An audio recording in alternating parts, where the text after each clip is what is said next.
लाडक्या बहिणींना योजनेचा हप्ता देण्याबाबत सरकारने लवकरात लवकर निर्णय घेणं अत्यंत गरजेचं आहे. कारण लक्षात घ्या, लाडक्या बहिणी अजूनही नोव्हेंबर महिन्याच्या हप्त्याच्या प्रतीक्षेमध्ये आहेत. डिसेंबर महिन्याचा हप्ता राहिला, परंतु नोव्हेंबर महिन्याचे 1500 रुपये तरी द्या, अशी देखील मागणी आता लाडक्या बहिणी करत आहेत.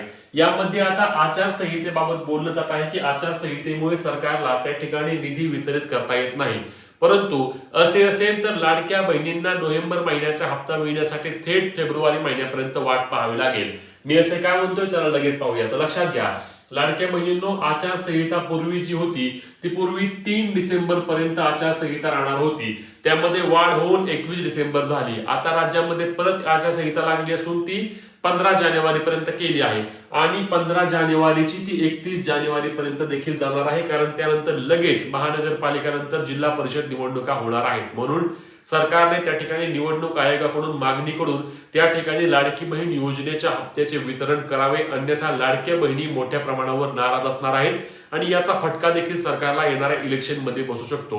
म्हणूनच लाडकी बहीण योजनेअंतर्गत नोव्हेंबर डिसेंबर महिन्याचे 3000 रुपये लवकरात लवकर लाडक्या बहिणींच्या बँक खात्यावरती वितरित करा, अशी मागणी सर्व लाडक्या बहिणी करत आहेत.